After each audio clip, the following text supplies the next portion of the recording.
नमस्ते मित्रों, भाइयों बहनों। आज पार्किंसन रोग, जिसको कंपवात कहते हैं, ऐसे कंपन होता रहता हाथ, उस पर चर्चा करने जा रहा हूं। और ये जो है कम उम्र में भी होता है आजकल। मैंने 20-25 साल की उम्र वालों को भी कंपवात होते हुए देखा, बुजुर्ग बुढ़ापे में तो होता ही है। तो इसके थोड़ा अच्छे से इसको समझाना चाहता हूँ। ये ठीक होता है ये भी बताऊंगा, लेकिन उससे पहले एक बात कहना चाहता हूं कि रोग होने के बाद उपचार करने में लाखों रुपए लगाने से अच्छा है रोग नहीं होने के लिए कुछ 100 कुछ 1000 रुपए खर्च कर लिया जाए। ये नीति की बात है, सिद्धांत की बात है, और ये समझदारी की बात है, बुद्धिमत्ता का गेम है। आप बीमारी होने का इंतजार मत करें, बीमार नहीं होने के लिए कुछ करें। रोग होने के बाद सब दौड़ लगाते हैं, अस्पताल जाते हैं, सब कुछ उपचार करते हैं, लेकिन बुद्धिमान, समझदार, होशियार वही है जो रोग नहीं होने के लिए कुछ उपचार करता रहता है। ओके, आगे बढ़ते हैं। देखिए, जो पार्किंसन रोग है, इसमें कुछ मैंने डेटा इकट्ठा किया, आपको समझा देता हूं। इसके लक्षण समझिए। पार्किंसन रोग अचानक नहीं होता, ये चिरकाल का रोग है। लंबे समय में जब शरीर के साथ बहुत तरह के अन्याय किए जाते हैं तब होता है, या फिर यूं कह लें कि ये दिमाग का रोग है चिरकाल से, क्योंकि सारा तो खेल यहीं से चलता है और ये धीरे धीरे प्रभाव डालता है, अचानक नहीं होता। इसलिए इस रोग के संबंध में एक्चुअली बाद में पता चलता है, लेट होता है इसको समझने में। और इस रोग का जो मुख्य लक्षण हाथ के कंपन से ही शुरू होता है, और कभी कभी लक्षण कम भी हो जाता है, खत्म भी हो जाता है। बहुत से रोगियों में कंपन दिखाई भी नहीं देता है, लेकिन जब वो लिखते पढ़ते हैं या अक्षर जब टेढ़ा मेढ़ा हो जाता है तब पता चलता है कि प्रॉब्लम गहरा है और ये पार्किंसन है। कई बार उठाने में, पकड़ने में, कोई दरवाजा खोलने में भी परेशानी होती है, हाथ कमजोर हो जाते हैं, तब ये पता चलता है कि ये गड़बड़ हो गया है। रोग में कभी कभी क्या होता है कि जीभ, जबड़े या आंखों की मांसपेशियों में भी कंपन होने लगता है। जीभ में कंपन होता है और जबड़े में ये भी हिलता रहता है, और अनेक जो मसल्स हैं उसमें कंपन होता है। फिर धीरे धीरे मांसपेशियों में कड़ापन आने लगता है, कठोरता, उसमें स्टिफनेस आता है, और रोगी की जो चाल है ना, उसका जो ये चाल भी अनियंत्रित हो जाती है। बड़ी मतलब अनियमित चाल यूं कह लें। रोगी कभी भी गिर सकता है। इसके और भी कुछ लक्षण हैं, जैसे मुख से लार टपकना शुरू हो जाता है, शरीर का संतुलन गड़बड़ा जाता है, रोगी की आवाज धीमी हो जाती, लड़खड़ाती, कपकपाती है, हकलाती है, अस्पष्ट हो जाती है, वो क्लियर टोन में नहीं बोल पाता है, और सोचने समझने की ताकत भी कम हो जाती है। बच्चों जैसा व्यवहार हो जाता है, बेवकूफ जैसा, और शक्ति कम हो जाती है, चुपचाप रहना पसंद करता है। और ये जो है ना, एक और लक्षण, प्रायः कब्ज रहता है। उनको पेट का रोग बहुत अधिक समय तक रहता है, पसीना अधिक आता है, और कई बार क्या होता है कि पेशाब करने में या गर्दन घुमाने में बहुत परेशानी होती है। मानसिक चिंतन जटिल, विध्वंसक, नकारात्मक और इरिटेटिंग, चिड़चिड़ा हो जाता है। रोगी के साथ बड़ी भयंकर कठिनाई हो जाती है। ये रोग जो है ना, बहुत टेढ़ा मेढ़ा रोग है, खतरनाक है। यह एक तरह से लाचार बना देता है, मनुष्य को मजबूर कर देता है, परेशान कर देता है, और घर वाले भी इसका दुख उठाते हैं। तो आइए इसके कारण को थोड़ा समझते हैं और फिर निवारण भी समझते हैं। कारण क्या है कि लगातार जिसका सोच नकारात्मक है, निगेटिव थिंकिंग, हर चीज के उल्टे पक्ष को ही सोचता है, वो सीधे सीधे नहीं सोचता, टेढ़ा मेढ़ा करके चीजों को जटिल बना देता है। जो विषय बहुत सामान्य है, सीधा सीधा है, इजी है, उसको कठिन बना देता है, टफ बना देता है, टेढ़ा बना देता है।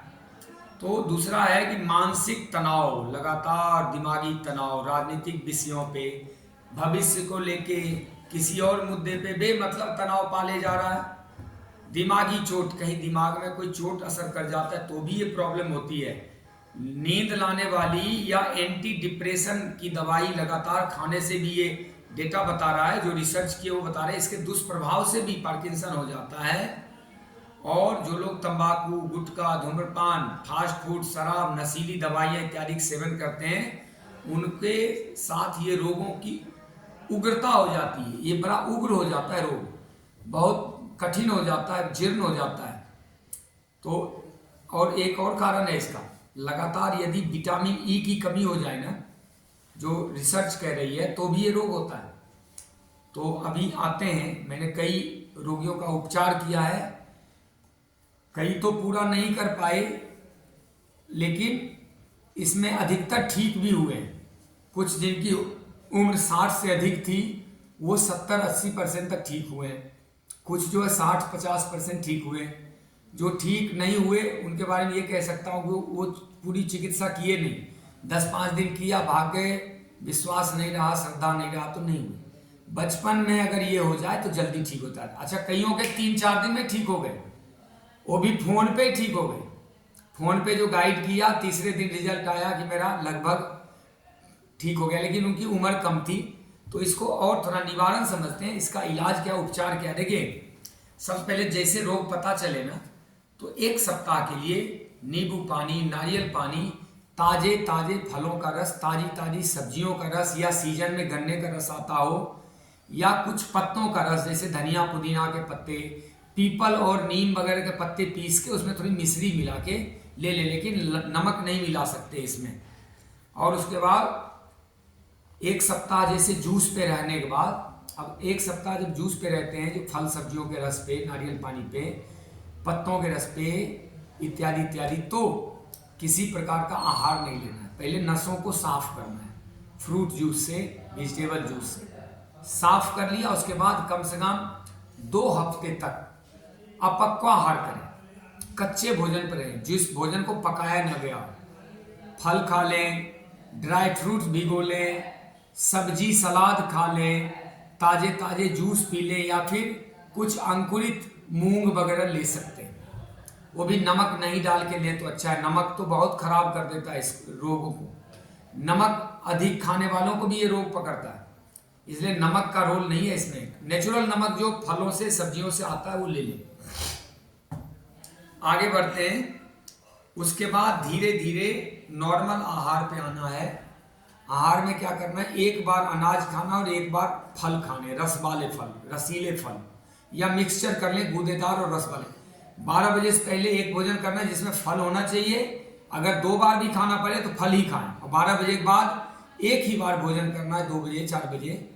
उसमें सलाद, कुछ पत्तों की चटनी और मोटे अनाज का दलिया वगैरह मिक्स करके हरी सब्जी में, या जो सीजन की सब्जी वो खा लें। रात को भोजन न करें, बल्कि 1 गिलास सफ़ेद तिल का दूध, सफ़ेद तिल का दूध कैसे होता है, पानी में भिगो के, पीस के, छान के पी जाएं। बस 8-7 घंटे भिगो के पीस के पी जाएं। या फिर ये भी हो सकता है कि बादाम काजू को भिगो के रख दें, 10-10 दाने, उसको पीस के छान के पी जाएं। बस इतना शाम को ले सकते हैं, और कुछ भी नहीं लेना है। और इसके बाद ये तो हो गया खाने पीने का। इसके बाद अब आगे बढ़ते हैं। इसमें naturopathy is very very important, and मतलब कहते हैं कि आवश्यक है, ये मस्ट है। Naturopathy treatment is must. तो नेचुरोपैथी जहाँ भी आपके आसपास सेंटर होता हो वहाँ संपर्क करें, नहीं तो कुछ तो मैं ही बता दूंगा, मुझसे संपर्क करेंगे तो, और मैं आपको जो गाइड करूंगा, घर पे भी कुछ कर सकते हो।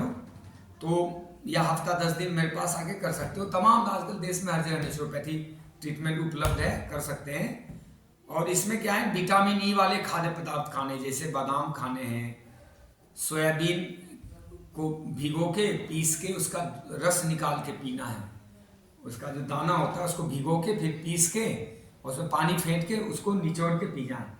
सफ़ेद तिल में अपने आप में विटामिन ई होता है, ड्राई फ्रूट्स में होते हैं, सभी फलों में काफ़ी हद तक है, पपीते वगैरह में भी होते हैं। तो आप फल, सलाद, सब्जियां अधिक खाएंगे तो ये ठीक रहेगा। कुछ पत्तों का सेवन करें, खासकर बथुए का पत्ता बहुत लाभ करता है। हार श्रृंगार का पत्ता में तुलसी पत्ता मिक्स करके खाएं, बहुत अच्छा रहता है। बेल का पत्ता और करी पत्ता, ये दोनों मिला के खाएं। पीपल का पत्ता बहुत लाभकारी है। पीपल का जो देसी पत्ता होता है, बड़े बड़े आकार वाला पत्ता, 5-6 पत्ते डंठल सहित तोड़ लो, पीस के पानी मिला के छान के पी जाओ। ये हो गया। अब इसमें चाय कॉफ़ी वगैरह नहीं पी सकते।